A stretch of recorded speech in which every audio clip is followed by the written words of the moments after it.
Mais bonjour tout le monde. Bienvenue dans ce refilmage, enfin un filmage tout court en fait parce que j'avais pas filmé le culte de ce dimanche 15 juin 2025. On avait un culte barbecue et puis j'ai privilégié le fait de venir charger de victuailles et non pas de mon matériel vidéo. Il se trouve que là je suis en vacances, j'ai pris tout ce qu'il fallait pour vous filmer ça depuis le sommet d'une montagne et j'oublie ma Bible. Donc voilà, c'est dans le jardin, après avoir arrosé, que je vous filme cette vidéo. Mais j'espère que le contenu vous plaira. Nous sommes donc dans cette année 2025 à l'église Acte 29 dans le thème de la prière. Vivre une vie de prière, transformer en fait notre vie habituelle et centrée sur notre chair, notre vie d'humain, en une vie d'adoration. L'adoration, c'est pas de la louange. On peut vivre de l'adoration dans la louange, mais l'adoration n'est pas la louange. L'adoration, c'est vraiment l'entier de sa vie offert en sacrifice à Dieu. C'est lui remettre toutes les parties de qui l'on est pour l'honorer avec tout ce que l'on est et fonctionner par lui et pour lui. Je vais aborder plusieurs thèmes. Aujourd'hui, vous m'excusez, mais avec les foins, j'aurai certainement un petit peu la goutte au nez. Et je devrais peut-être mettre pause parce qu'il y a le train qui passera. Pardon, voilà, c'était pour les détails techniques. Je vais aborder plusieurs points. Quand j'ai abordé ces points lors du culte de dimanche dernier, certaines personnes ont presque mal reçu parce que ça pique. Sincèrement, les sujets que je vais aborder aujourd'hui peuvent piquer un peu. C'est pas un évangile de bisounours. On va droit au but d'une manière assez intransigeante. Enfin voilà, comme j'ai relativement l'habitude de l'être. Mais je vous encourage à attendre la fin parce que l'encouragement vient. L'encouragement vient. Mais accrochez-vous et je vous encourage même à mettre maintenant la vidéo sur pause et à prier pour que ce soit vraiment l'Esprit de Dieu qui vous convainque des choses que je vais dire. Je vais vraiment m'ancrer dans la parole de Dieu, lire plusieurs passages, 5 passages bibliques en tout. Voilà, c'est vraiment, j'ai pleine conviction de ça et je tiens à le dire, notre Dieu est un Dieu d'amour. Et son amour est absolument inconditionnel.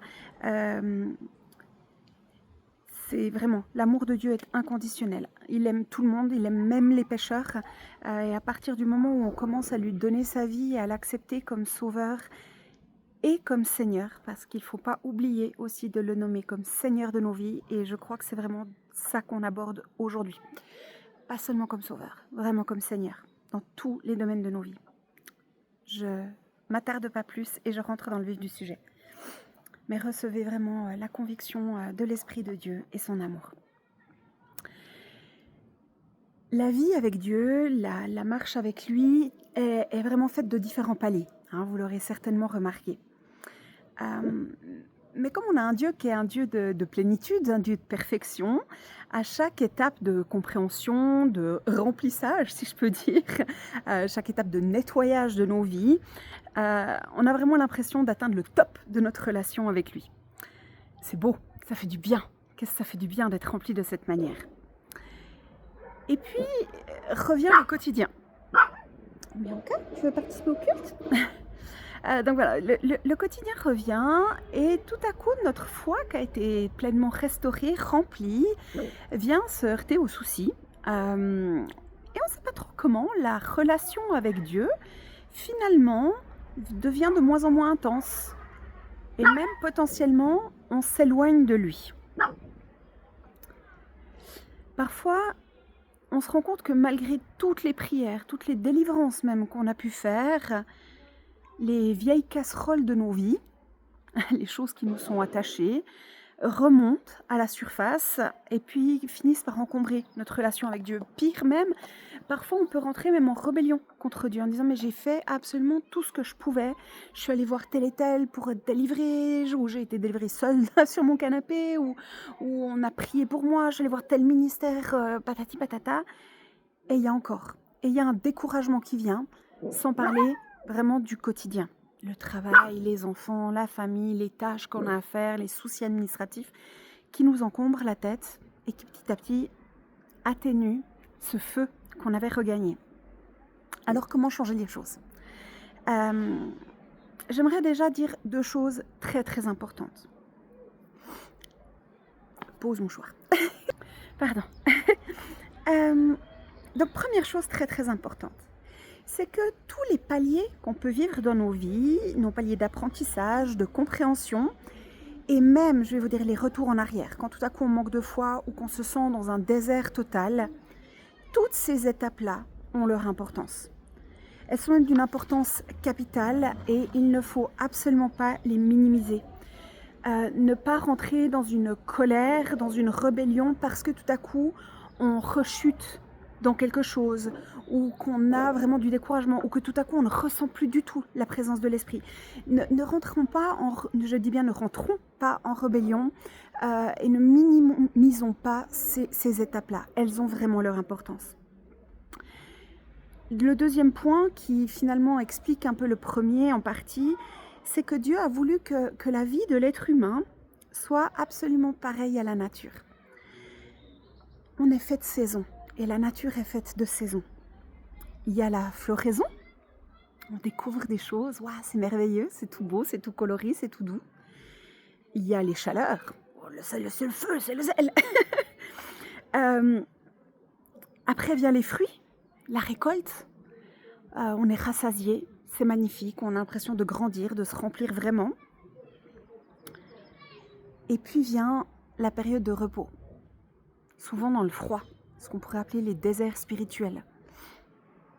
Mais c'est dans ce calme-là, dans ce repos et ce silence que la nature se prépare, qu'elle reçoit toute l'eau dont elle a besoin, toute la fraîcheur dont elle a besoin pour pouvoir revenir à une nouvelle floraison. Donc ne minimisons pas les paliers, les retours en arrière et les déserts. Ces temps de repos sont nécessaires et Dieu l'a voulu ainsi. Mais du coup, comment passer d'un chemin d'apprentissage parsemé de moments d'exaltation, de floraison et de fruits, de plénitude, à une vie d'adoration?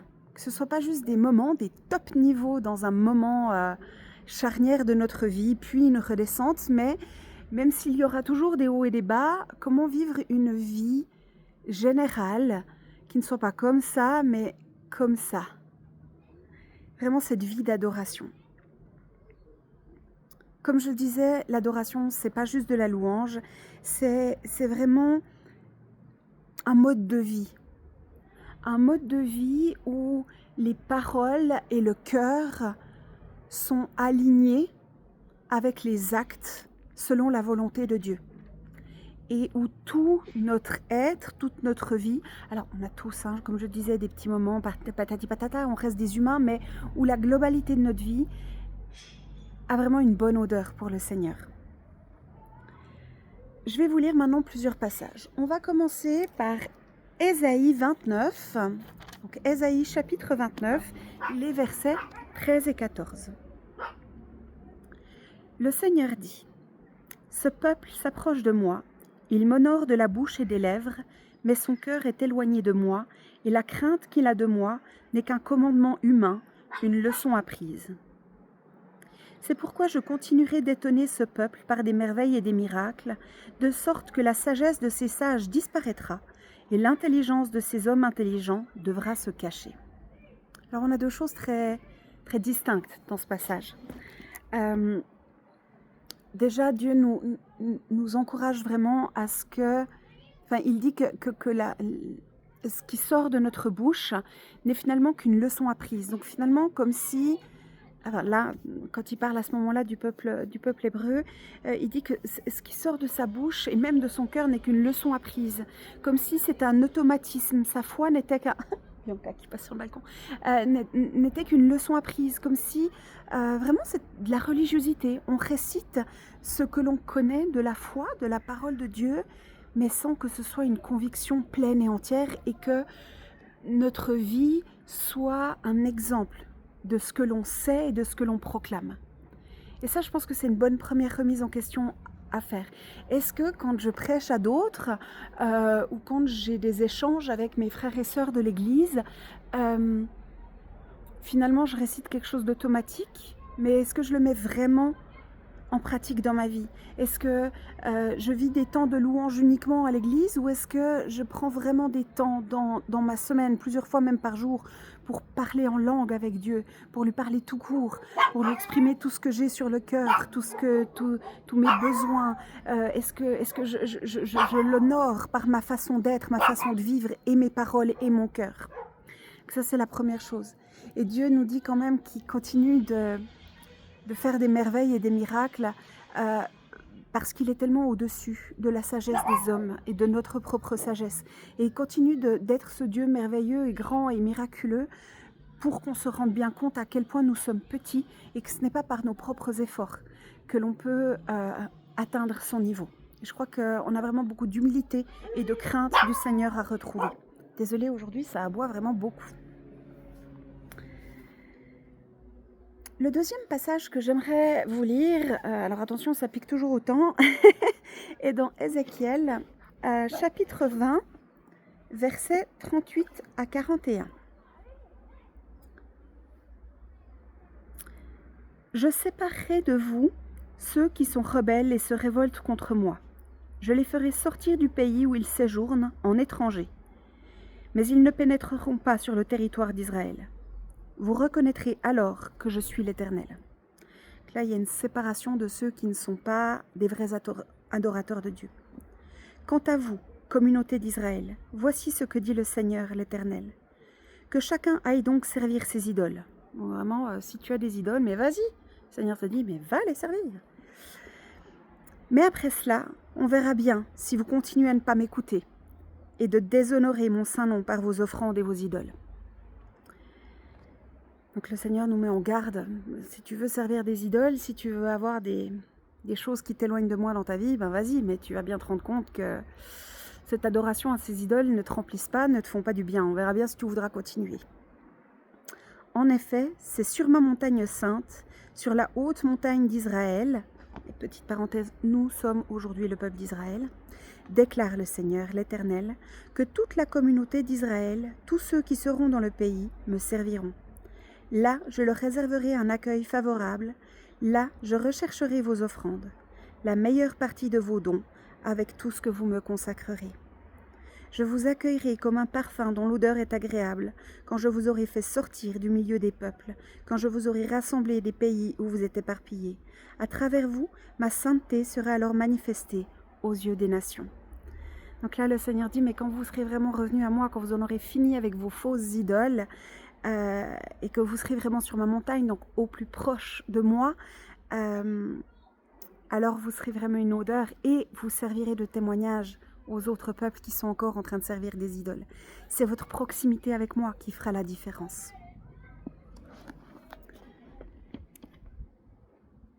Un autre passage, Genèse 35. Ah, Dieu bénisse l'inventaire des petits onglets pour me mettre les pages. Donc je disais Genèse 35, versets 1 et 2, tout simplement. Je crois, oui, versets 1 et 2. Oui, c'est ça, versets 1 et 2. Moïse convoqua toute l'assemblée des Israélites et leur dit, « Voici les commandements que l'Éternel ordonne de mettre en pratique. » Pardon, je me suis trompée. J'ai ouvert Exode alors que c'était Genèse. Excusez-moi. J'avais pas mis d'onglet. Je me disais, c'est pas ça que je voulais vous lire. Pardon. Alors, je vais le chercher. Genèse 35. En attendant, vous avez le message en aboiement par derrière. Navré. Je me disais bien que c'était pas ça que je voulais lire. Voilà, Genèse 35. C'est le retour de Jacob à Bethel. Après avoir servi Laban pendant 20 ans, il revient sur la terre de son père. Dieu dit à Jacob, « Lève-toi, monte à Bethel et installe-toi là-bas.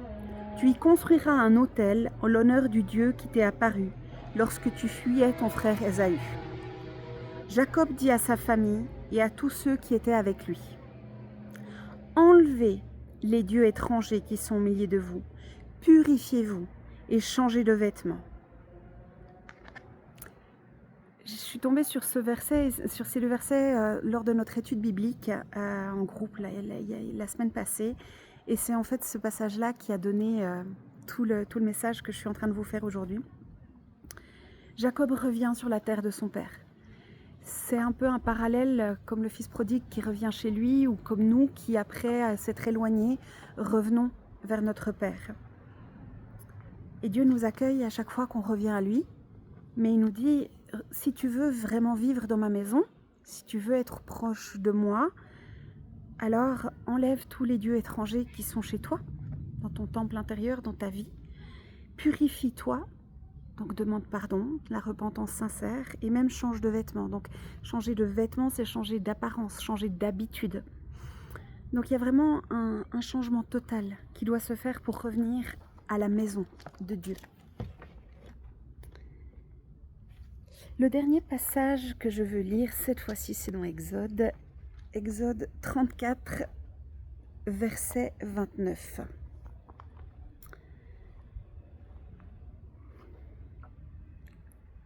Moïse descendit du mont Sinaï, les 2 tables du témoignage à la main. Il ne savait pas que la peau de son visage rayonnait parce qu'il avait parlé avec l'Éternel. Et quand il descend, bon, il tombe sur tout le peuple qui est en train d'adorer le veau d'or, mais le peuple voit sa transfiguration, il voit la lumière qui émane de lui. Et j'ai beaucoup aimé ce passage parce que finalement, il n'avait pas conscience de son rayonnement, mais d'avoir été sur la montagne, dans la proximité de Dieu, il a changé, même physiquement, il a rayonné. Et je vois chez beaucoup de chrétiens qui ont vraiment ce feu, qui sont proches de l'Éternel, qui vivent vraiment cette vie d'adoration, qui vivent une vie de louange, qui ont reçu la joie comme un don, qui sont pleins de l'amour de Dieu. Ce rayonnement se voit, il est palpable, il remplit carrément une pièce quand il rentre dedans. Et c'est magnifique à voir. Mais c'est cette proximité avec Dieu, d'être sur la montagne, dans sa maison, qui fait que on peut vivre cette transfiguration qui se voit. J'en arrive déjà à la conclusion. Passer vraiment du temps dans la présence de Dieu, et ça peut être simple, passer du temps dans la présence de Dieu. C'est pas juste se forcer à lire sa Bible tant de temps par jour. C'est juste l'avoir dans le cœur et dans la tête en permanence. C'est parler avec lui, c'est lui soumettre tout ce que l'on voit, tout ce que l'on vit, tout ce que l'on fait, ses choix. C'est prendre du temps juste pour parler en langue, dans sa tête ou à voix haute. Et bien sûr, lire la Bible et faire des temps de louange, ça, c'est une évidence, mais c'est dans tout. Je me promenais tout à l'heure, j'étais dans la montagne, j'honorais le Seigneur pour cette marche et je le priais pour mon corps, bêtement pour qu'il assure mon pied pendant la marche, pour que même il mette plus d'oxygène à l'intérieur de mon corps. Et petit témoignage, j'avais fait ce chemin, c'est un chemin un peu avec des panneaux où on peut lire une histoire de la région et du château auquel je montais en plusieurs étapes. Je crois qu'il y a 16 panneaux en tout. La dernière fois, je devais m'arrêter à chaque panneau pour reprendre mon souffle. Bon, je lisais les histoires, mais ça m'arrangeait bien. Je reprenais mon souffle, je buvais, je mangeais un balisto. Enfin, vraiment, c'était pénible pour moi la dernière fois. Et là, j'ai prié avant. Alors, ces temps, j'ai beaucoup renforcé mon corps après toute cette année et demie de douleur et compagnie. Mais je le priais vraiment pour qu'il active la circulation sanguine, qu'il mette de l'oxygène dans mon corps, qu'il me montre comment respirer, où poser mes pieds, qu'il affermisse mes os, mes muscles, mes pas. Et je ne me suis arrêtée qu'au point numéro 7. Et là, c'était même pas pour moi, c'était pour donner à boire à ma chienne.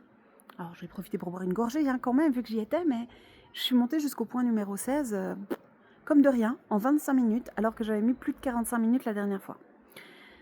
Donc voilà, même dans les choses très concrètes comme ça de nos vies. Après, je suis rentrée ici, j'ai pris une douche. Même dans la douche, je louais le Seigneur. Déjà pour la chance que j'ai de pouvoir prendre une douche, pour le bonheur que ça me faisait ressentir, de me sentir toute fraîche, et puis pour ce moment que je venais de passer dans sa présence. Donc c'est vraiment dans toutes les actions de nos vies, que vous soyez à la maison, au travail, n'importe où.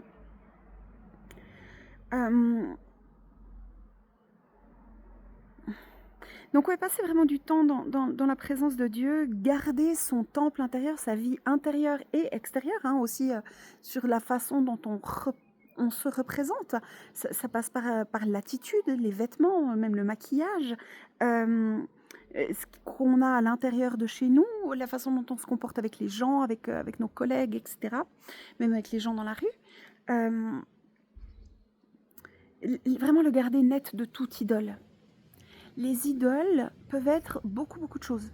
J'ai déjà témoigné à plusieurs reprises que pour moi, je sais que régulièrement, presque tout le temps même, je travaille dessus, je fais régulièrement des progrès, mais des fois je reviens en arrière.